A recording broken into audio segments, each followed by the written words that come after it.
China electronics chip കയറ്റുമതിയിൽ ചില നിയന്ത്രണങ്ങൾ ഏർപ്പെടുത്തിയതിനെ തുടർന്ന് അമേരിക്കയും ചൈനയും തമ്മിലുള്ള വ്യാപാര സംഘർഷം വർദ്ധിക്കുകയും കഴിഞ്ഞ ദിവസം അമേരിക്കൻ ടെക് ഇൻഡെക്സായ നാസ്ഡാക്ക് 2% ഇടിയുകയും ചെയ്തു. Nasdaq 2.7% ഇടിഞ്ഞപ്പോൾ S&P 1.39% ഇടിഞ്ഞത്. ഏഷ്യൻ മാർക്കറ്റിലും ഫ്ലാറ്റ് നെഗറ്റീവോട് കൂടിയുള്ള ഓപ്പണിംഗ് ആണ് കാണുന്നത്. ഇന്ത്യൻ മാർക്കറ്റും ഫ്ലാറ്റ് നെഗറ്റീവ് സൈഡിൽ ഓപ്പൺ ചെയ്യാനാണ് സാധ്യത കൂടുതൽ. ഇന്നത്തെ ദിവസം സ്റ്റോക്ക് സ്പെസിഫിക് ആക്ഷൻ വരാൻ സാധ്യതയുള്ള ചില സ്റ്റോക്കുകളിലേക്ക് കടക്കാം. ഒന്ന് LTI Mindtree. LTI Mindtreeയുടെ ക്വാർട്ടർലി റിസൾട്ട് കഴിഞ്ഞ ദിവസം പുറത്തു വന്നു. കമ്പനിയുടെ net profit quarter to quarter 3% വർദ്ധിച്ച് 1100 കോടിയിൽ നിന്നും 1135 കോടിയിലേക്ക് എത്തി. റവന്യൂ 2.8% വർദ്ധിച്ച് 8892 കോടിയിൽ നിന്നും 9142 കോടിയിലേക്ക് എത്തുകയും എബിറ്റ ക്വാർട്ടർ ടു ക്വാർട്ടർ 4.8% വർദ്ധിച്ച് 1308 കോടിയിൽ നിന്നും 1370 കോടിയിലേക്ക് എത്തുകയും എബിറ്റ മാർജിൻ 14.7% നിന്നും 15% മെച്ചപ്പെടുകയും revenue in terms of dollar 2.5% ഉയർന്ന് 1069 മില്യണിൽ നിന്നും 1096 മില്യൺ ഡോളറായി ഉയരുകയും ചെയ്തിട്ടുണ്ട്. അതേസമയം ഇയർ ഓൺ ഇയറിൽ കമ്പനിയുടെ പെർഫോമൻസ് താരതമ്യപ്പെടുത്തുകയാണെങ്കിൽ മോശം പെർഫോമൻസ് ആണ് കാണുന്നത്. ഏഷ്യൻ പെയിൻറ്റിൻ്റെ ക്വാർട്ടർലി റിസൾട്ട് മാർക്കറ്റ് പ്രതീക്ഷിച്ചതിനേക്കാൾ മോശമാണ്. പെയിൻറ്റ് കമ്പനികളിൽ നിന്നും ഇപ്രാവശ്യം മോശം ക്വാർട്ടർലി റിസൾട്ടാണ് പ്രതീക്ഷിക്കുന്നത്.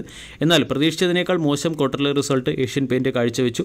നെറ്റ് പ്രോഫിറ്റ് 25% ഇടിഞ്ഞ് 1574 കോടിയിൽ നിന്നും 1186 കോടിയിലേക്ക് എത്തി. റവന്യൂ 2.3% ഇടിഞ്ഞ് 9182 നിന്നും 8969 കോടിയിലേക്ക് എത്തി. എബിറ്റ 20% ഇടിഞ്ഞ് 2121 കോടിയിൽ നിന്നും 1693 കോടിയിലേക്ക് എത്തുകയും എബിറ്റ മാർജിൻ 23% നിന്നും 18% ഇടിയുകയും ചെയ്തു. നെറ്റ്വർക്ക് 18ൻ്റെ റവന്യൂ 3% ഇടിഞ്ഞ് 3239 കോടിയിൽ നിന്നും 3141 കോടിയിലേക്ക് എത്തുകയും എബിറ്റ 84 കോടി രൂപയുടെ ലോസിൽ നിന്നും 148 കോടി രൂപയുടെ ലോസിലേക്ക് ഉയരുകയും ചെയ്തു. TV18 ബ്രോഡ്കാസ്റ്റിൻ്റെ റിസൾട്ടും അത്ര മികച്ചതല്ല. റവന്യൂ 3% ഇടിഞ്ഞ് 3176 നിന്നും 3069 കോടിയിലേക്ക് എത്തി. എബിറ്റ ലോസ് 54 കോടിയിൽ നിന്ന് 180 കോടി രൂപയുടെ ലോസിലേക്ക് എത്തുകയും എബിറ്റ എൻ്റർടൈൻമെൻറ്റ് ബിസിനസ് എബിറ്റ 49 കോടി രൂപയുടെ ലോസിൽ നിന്നും 149 കോടി രൂപയുടെ ലോസിലേക്ക് എത്തുകയും ചെയ്തു. L&T ഫിനാൻസിൻ്റെ ക്വാർട്ടർലി റിസൾട്ടിൽ നെറ്റ് പ്രോഫിറ്റ് 30% വർദ്ധിച്ച് 531 കോടിയിൽ നിന്നും 685 കോടിയിലേക്ക് എത്തി. റവന്യൂ 17% വർദ്ധിച്ച് 3223 കോടിയിൽ നിന്നും 3784 കോടിയിലേക്ക് എത്തി. നെറ്റ് ഇൻട്രസ്റ്റ് ഇൻകം 23% വർദ്ധിച്ച് 1644 നിന്നും 2020 കോടിയിലേക്ക് എത്തുകയും കമ്പനിയുടെ ബുക്ക് സൈസ് 13% വർദ്ധിച്ച് 78566 കോടിയിൽ നിന്നും 88717 കോടിയിലേക്ക് മെച്ചപ്പെടുകയും ചെയ്തു. ആദിത്യ ബിർള മണിയുടെ നെറ്റ് പ്രോഫിറ്റ് 73% വർദ്ധിച്ച് 9.4 കോടിയിൽ നിന്നും 16.4 കോടിയിലേക്ക് എത്തി. നെറ്റ് ഇൻട്രസ്റ്റ് ഇൻകം 47% വർദ്ധിച്ച് 59 കോടിയിൽ നിന്നും 88 കോടിയിലേക്ക് എത്തുകയും ചെയ്തിട്ടുണ്ട്. ഹത്വേ കേബിൾ ആൻഡ് ഡാറ്റാകോം എന്ന കമ്പനിയുടെ നെറ്റ് പ്രോഫിറ്റ് 18% ഇടിഞ്ഞ് 22 കോടിയിൽ നിന്നും 18 കോടിയിലേക്ക് എത്തി. റവന്യൂ 0.7% വർദ്ധിച്ച് 499 കോടിയിൽ നിന്നും 502 കോടിയിലേക്ക് എത്തി.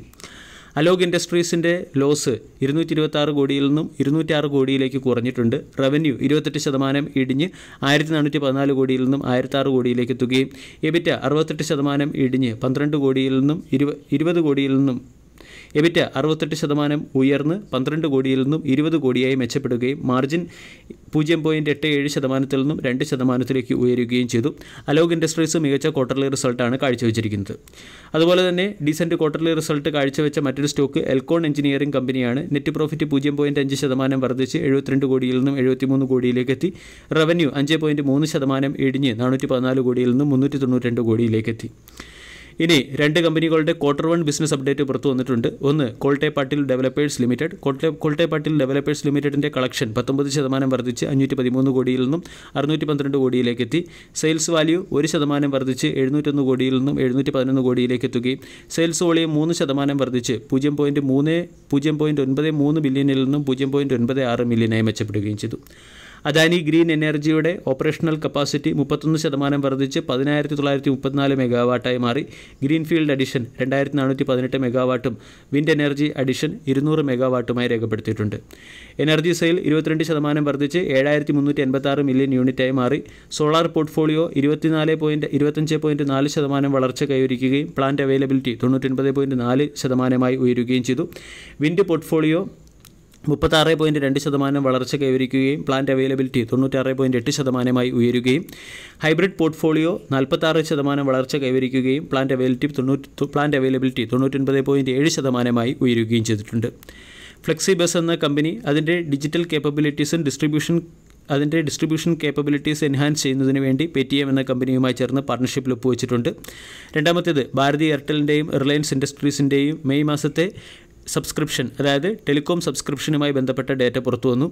ഇവിടെ ഭാരതി എയർടെൽ മെയ് മാസത്തിൽ 12.50 ലക്ഷം സബ്സ്ക്രൈബേഴ്സിനെയാണ് ആഡ് ചെയ്തിരിക്കുന്നത്. സബ്സ്ക്രൈബേഴ്സിൻ്റെ എണ്ണത്തിൽ 66.2% വർധനവുണ്ടായി. 7.52 ലക്ഷമായിരുന്നു ഏപ്രിൽ മാസത്തെ സബ്സ്ക്രൈബേഴ്സിൻ്റെ അഡിഷൻ.